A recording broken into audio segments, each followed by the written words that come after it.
Magandang umaga po, muli ang inyong lingkod, si Chef Roy. Pagpapalain po kayo ng Diyos. Kung dati na kayong pinagpapala ng Diyos, patuloy po kayo pagpapalain ng Diyos at iingatan hanggang sa buong pamilya po ninyo at sasamahan kayo ng Diyos kahit saan po kayo pupunta. Shout out po kay Ogie Panindanan, ay supplier namin ng mantika at egg dito sa Dells. Mabait yan. Lahat ng mabait. Shout out po sa lahat. Mamerto Sebastian, GM Francisco, Mambo Robles, Kuyang, shout out. Rosalinda Tan, shout out po sa inyong lahat at kumusta po kayo? May babasahin po ang inyong lingkod para sa inyo po. Pakinggan po ninyo, napakaganda po ito, mensahe sa atin ng Diyos sa umagang ito.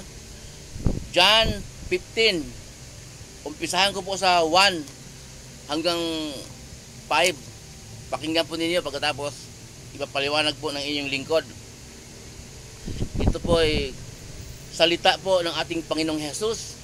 Sinulat po ng kanyang mga apostol.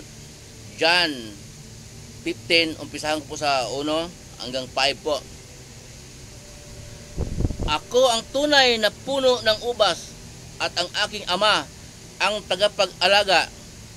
Inaalis niya ang bawat sangang hindi nagbubunga at kanya namang pinutulan at nililinis ang bawat sangang nagbubunga upang magbunga pa ng lalong sagana. Nilinis na kayo sa pamamagitan ng salitang sinasabi ko sa inyo. Mananatili kayo sa akin at mananatili din ako sa inyo. Hindi magbubunga ang sangang hindi mananatili sa puno.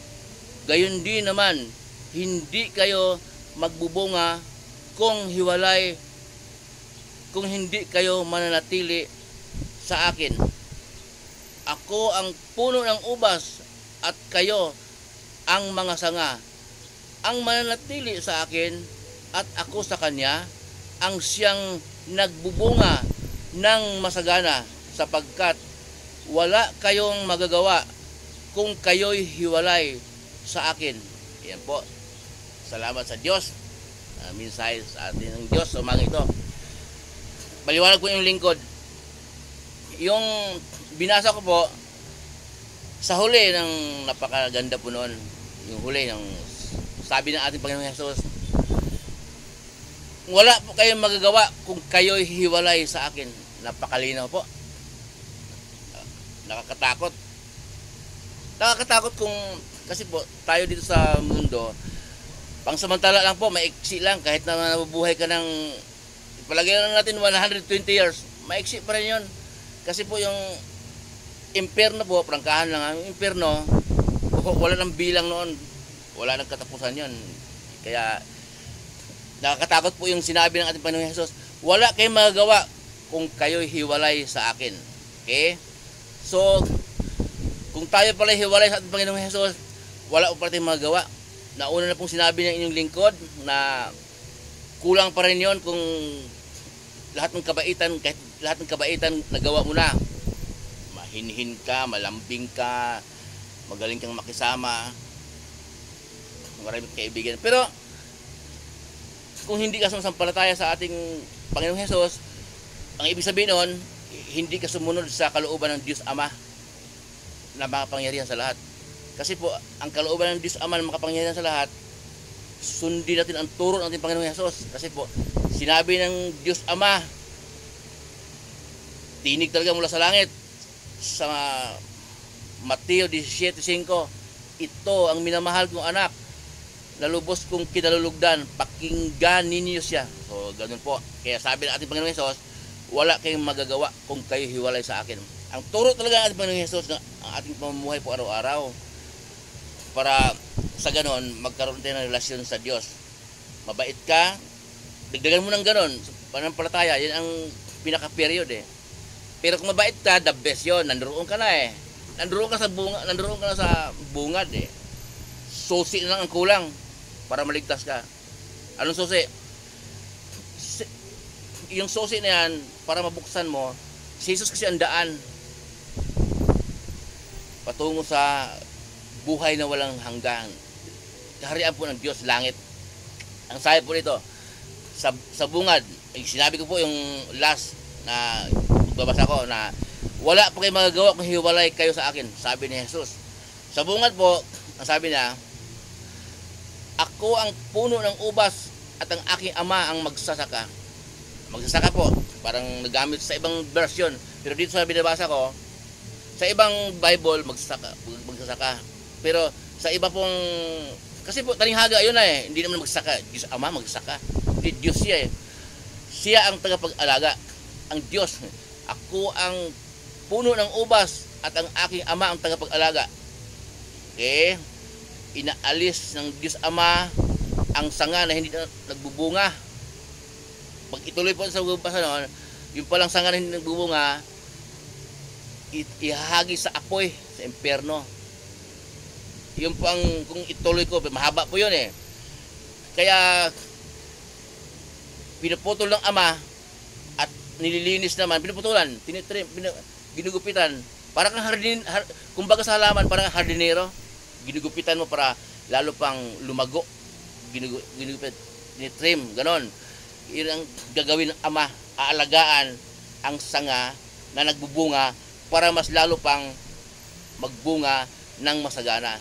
Kapag narinig po natin ang salita ng Diyos at ang turo ng Panginoong Hesus, kapag hindi natin tinanggap, yun ang ibig sabihin noon. Ihahagis ng Diyos Ama sa apoy. Bakit? Di ba ang Diyos Ama ay pag-ibig? Ba't ihagis? Kasi banal ang Diyos. So banal pa ang Diyos eh. Hindi tayo pwedeng umapak o pumasok sa kaharian niya sa langit. Kung tayo makasalanan o tayo hindi mananampalataya. Kailangan sasampalataya tayo sa kanyang anak na ating Panginoong Hesus para ang Ama, ang Diyos Ama makapangyarihan sa lahat, siya po ang mismong makakapansin sa atin na sinunod natin ang kanyang kalooban. Kasi ang kalooban niya talaga, ulit-ulit po sinasabi niyang lingkod, ang kalooban ng Diyos Ama, ang sundin ang turo ng ating Panginoong Hesus. Si Jesus lang talaga. Wala na yung mga santo-santo na yan. Si Jesus lang talaga, si Jesus lang ang daan, ang katotohanan at ang buhay. Walang makarating sa langit kung di sa magitan niya. Huwag tayong lumiko. Huwag po tayong lumuhod sa mga santo na rebulto. Huwag po tayong lumiko. Ang anghel po pala, bawal sambahin. Nasabi ko na po noon, pero yung iba hindi nakapanood. Sabihin ko uli yon. Ang sabi ng anghel kay Pedro, wag mong gawin yon, nasambahin mo ako. Parang natakot ng anghel, ang Diyos ang sambahin mo. Kaya, sa umaga po ito, salamat po sa Diyos na pinagkaloob po tayo ng kanyang salita. Ginamit ako ng Diyos ha, hindi ko sinabi po sarili ko. Binasa po niyo yung lingkod. Yung iba kasi sabi talagang gago yung si Proy na yan. May tuyo talaga yung sabi. Biblia po binasa ko. Biblia, piliso po naman sila. Biblia, tao sumulat. Tao pong inutusan ng Diyos na magsulat. Mga apostol ating Panginoong Hesus, noong pong Old Testament, mga propeta. Mga apostol kasi taong inutusan, kasi tao ang magbabasa eh. Utusan ba ng Diyos yung hayop? Hindi natin maintindihan yun. Yung sulat doktora, magreklamo ka, hindi mo maintindihan, hindi mo mabasa, pakang manok ang utusan ng Diyos. Kaya tao ang inutusan ng Diyos na magsulat ng Biblia para tao rin naman tayong babasa. Kaya po para maunawaan natin, sa panahon natin ngayon, para malaman natin ang salita ng Diyos. Muli po yung lingkod, si Roy, mabuhay po kayo. Lahat po kayo, iingatan ng Diyos at sasamahan kayo ng Diyos kahit saan kayo pupunta, buong pamilya ninyo.